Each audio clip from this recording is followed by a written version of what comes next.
D'analyse qui est tout aussi délicat, c'est le 13 novembre 2015, terreur dans les Hexagones. Je vais revenir sur ces événements que tout le monde a en tête. Ce sera également, j'imagine, assez difficile pour chacun d'entre vous d'écouter. Des événements tragiques qui ont frappé notre pays, particulièrement Paris et Saint-Denis, plongent nos concitoyens dans l'effroi et la stupeur. Cet événement nous a posé deux redoutables questions. En quoi notre mode de vie peut-il provoquer une agression aussi barbare? À cette question, nous répondons volontiers par l'affirmation de notre attachement aux valeurs de la République, car l'événement nous oblige à nous interroger sur le prix à payer pour cet attachement et un examen de ces valeurs. Revenons sur les faits. Première attaque au Stade de France, à Saint-Denis, tandis que se dispute un match amical entre la France et l'Allemagne. À 21h20, 3 individus se font exploser aux abords du stade. Ils entraînent dans la mort une victime. Un bilan déjà trop lourd, mais qui laisse penser que cet attentat manquait sa cible. Les faits se multiplient. Dans les rues du 11e arrondissement, c'est le carnage. Les fusillades se succèdent. 5 morts dans une pizzeria de la rue de la Fontaine au Roi. 12 morts au restaurant Le Petit Cambodge, rue Bichat. Dans la précipitation, un terroriste meurt en faisant exploser sa ceinture boulevard Voltaire. Le pire se déroule au Bataclan. Pardonnez-moi, on peut peut-être le mettre en plein écran. J'arrive, excusez-moi.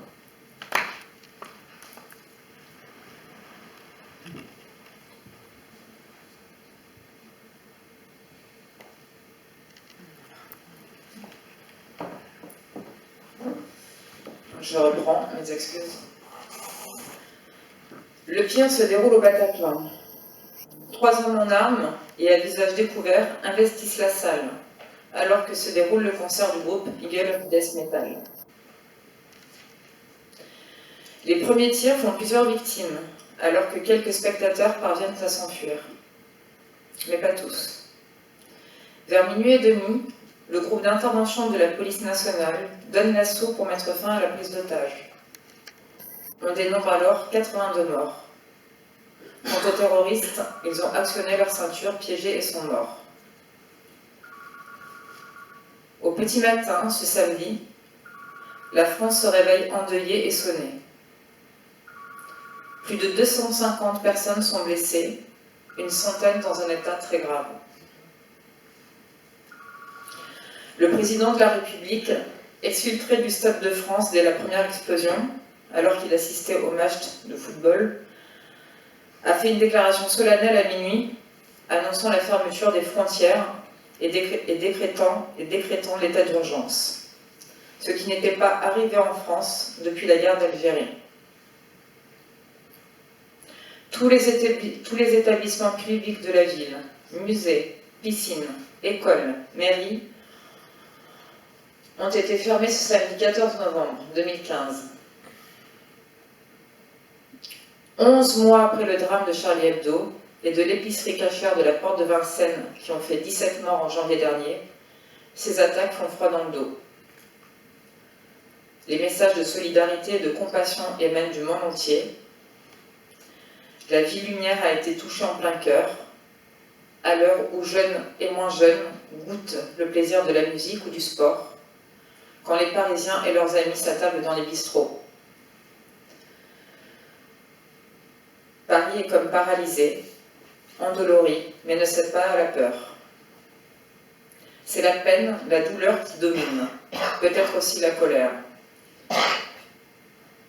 La violence mondialisée ne doit pas nous contaminer. Il nous faudra beaucoup de volonté, de patience et de constance pour résister. Nous recevons avec beaucoup de respect et avec un grand honneur M. Patrick Jardin, qui a perdu sa fille au Bataclan. Je vais vous laisser vous présenter et je vous cède très respectueusement la parole, monsieur.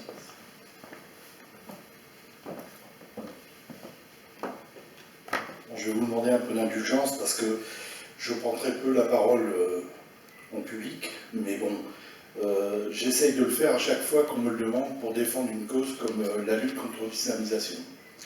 Alors, comme on l'a dit, je suis Patrick Jardin, je suis le papa de Nathalie Jardin, qui a été lâchement assassiné avec 98 autres personnes ce triste 13 novembre 2015.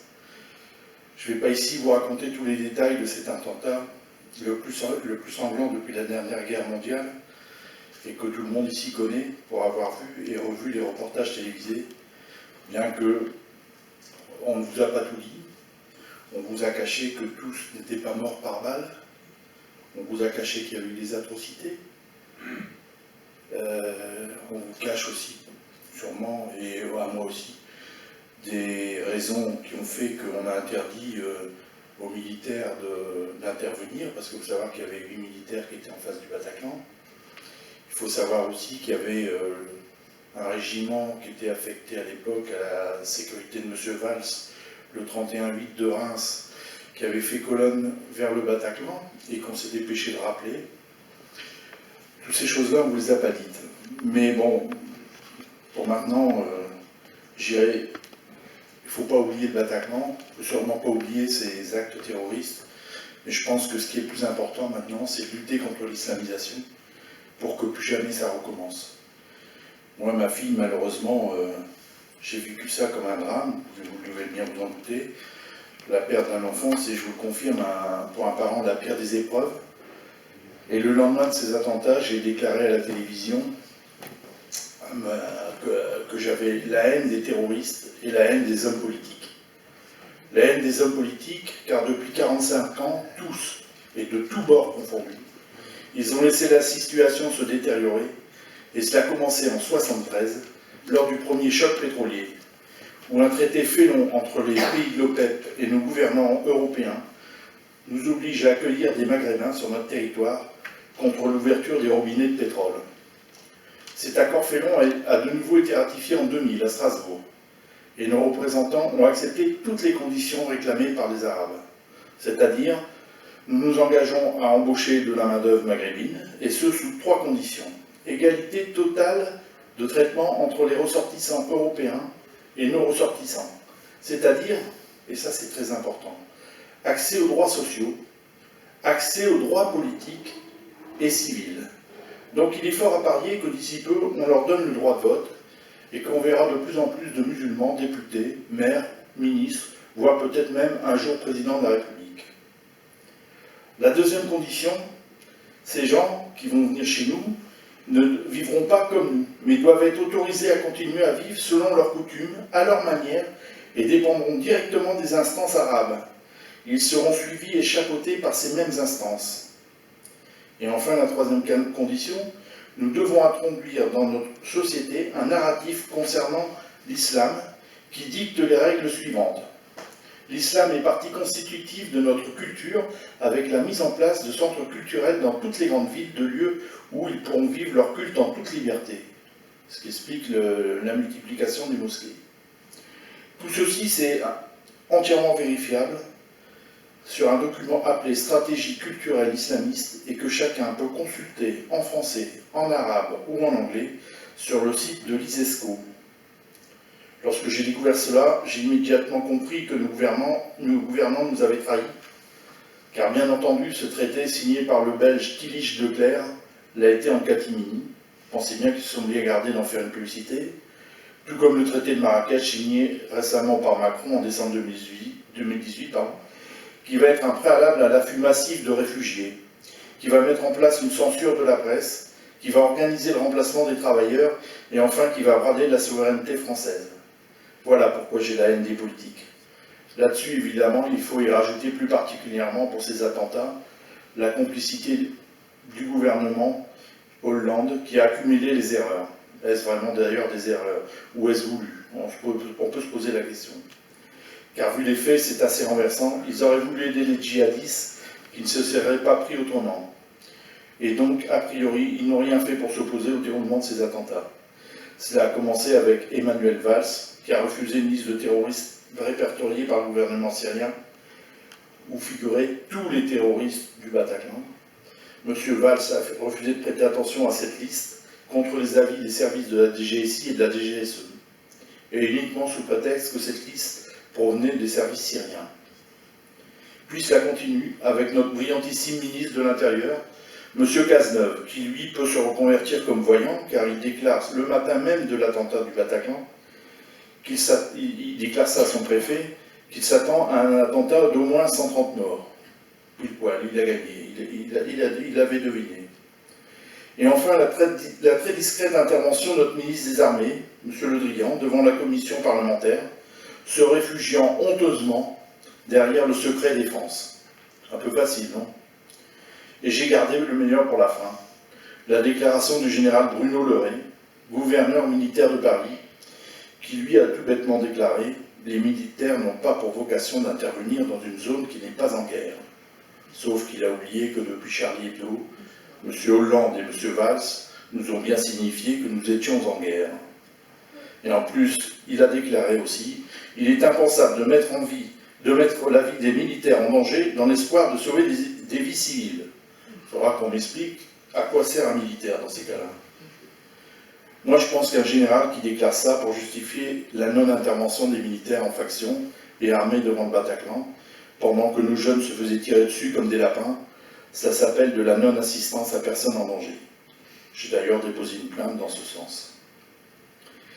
Et que cela est réprimé par les lois françaises.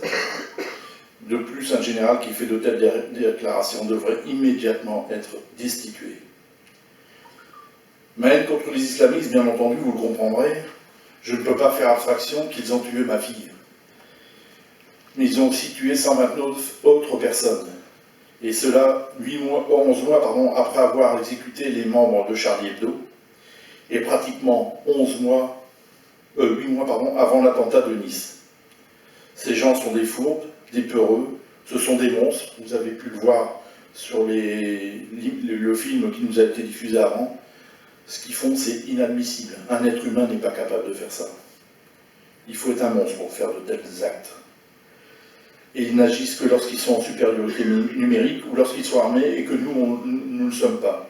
Ils ne respectent rien, pas seulement en France, on l'a vu tout à l'heure, mais partout où il y a des attentats, dans tous les pays du monde, il y a des musulmans. Dans nos prisons, entre 70 et 80% de la population carcérale est musulmane.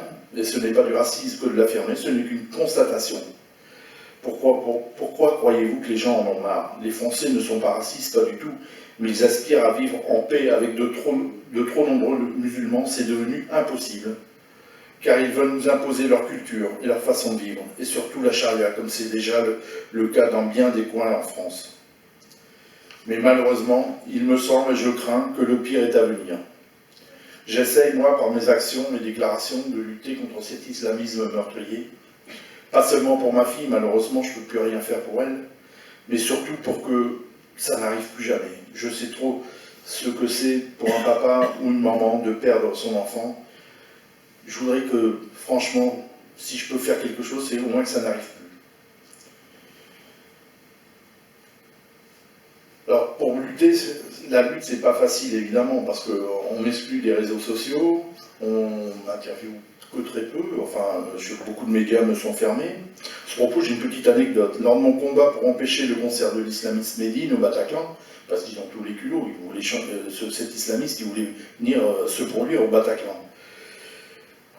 J'ai un gars sur mon compte Twitter, que vous connaissez peut-être, en tout cas, si vous ne le connaissez pas, vous savez, il vous a coûté 14 millions d'euros, puisque c'est un ancien journaliste qui a été détenu par Daesh, et la France a payé 14 millions d'euros pour sa libération. Donc, comme il m'avait apostrophé sur mon compte Twitter, je l'ai bloqué, comme on peut le faire sur ses comptes. Et quelques mois après, je ne sais pas comment, alors que lors d'une conversation, toujours sur Twitter, je m'élevais contre le rapatriement des djihadistes condamnés à mort. Un des participants me faisait me remarquer que dans le tas, il y avait des enfants. Des enfants. Est-ce que vraiment, on peut donner le mot, on peut les traiter d'enfants? Moi, j'ai vu des gamins de 8 à 10 ans qui égorgent des soldats syriens. Ce ne sont plus des enfants, ce sont des monstres. Bref, ma réponse a été nette. Je lui ai répondu que s'il le fallait, je préférais, et de loin, que ces enfants soient tués en Syrie plutôt que rapatriés en France. Car je ne vois pas mes petits-enfants fréquenter la même école que ces monstres. Que n'avais-je pas dit là? Ce collabo délateur journaleux a immédiatement signalé mon tweet à Twitter, ce qui m'a valu d'être exclu, signalé à Soros, la police d'Internet, et fichier S. Oui, messieurs, dames, je suis maintenant fichier S. Comme tous ces salopards qui tuent et qui détruisent nos vies. Alors moi, bien au contraire, j'essaye pas d'atteindre la vie de mes compatriotes, j'essaye au contraire de la préserver. Cela dit, le fait d'être fichier S, ça ne m'empêchera jamais de parler. Alors après, il y a des médias qui ont fait des articles immondes sur moi, comme le journal que j'appelle maintenant plus Le Monde, mais que j'appelle l'Immonde, me traitant de facho, c'est leur insulte préférée quand ils sont à court d'arguments, comme ça clôt tout débat, de xénophobe, de raciste. D'autres, n'ayant rien compris dans mon combat, pensent que je suis politiquement encarté. Et bien entendu, au FN, ou maintenant au RN, alors je n'ai jamais fait de politique. Et si un jour l'envie me prenait, ce serait au sein de mon propre parti que je créerais, parce qu'actuellement, il n'y a aucun des partis qui me convient. Et les derniers médias qui ont parlé de moi, ce sont des médias algériens, figurez-vous, demandant ce que je sois puni, pour avoir déclaré, et je revendique, d'une part que lors de l'attentat de Christchurch, je trouvais que Brenton Tarrant avait eu le courage de faire ce que moi, je n'avais pas eu le courage de faire, et que je n'ai été qu'à moitié satisfait, puisqu'il avait tué 49 personnes, alors qu'au Bataclan, il y en a eu 98. Et j'ai réitéré, lorsqu'il y a eu la Coupe d'Afrique des Nations, remportée par l'Algérie, qui a été l'occasion de scènes de guerre civile dans toutes les grandes villes de France, et j'ai déclaré que je ne comprenais pas pourquoi la police française n'avait pas fait comme la police algérienne, c'est-à-dire tirer sur ces voyous qui détruisaient, pillaient, voire incendiaient les magasins, les voitures. Alors comment faire pour lutter contre l'islamisation de notre pays? Voulu par nos élites, il faut le rappeler.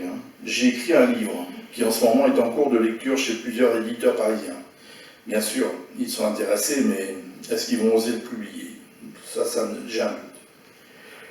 Peut-être devrais-je le faire publier aux USA. Je me déplace à chaque fois qu'on me demande aussi mon concours sur ce thème. C'est comme ça que j'ai répondu à l'invitation pour ce soir. Mais ma lutte contre ce fameux concert de Médine m'a appris beaucoup de choses. D'abord, c'est une belle et première victoire sur l'islamisme radical. Et deuxièmement, ça m'a montré que, et je finirai sur cette note d'optimisme, que si on se regroupait, si nous étions tous solidaires, nous pouvons vaincre et éradiquer cet islamisme radical.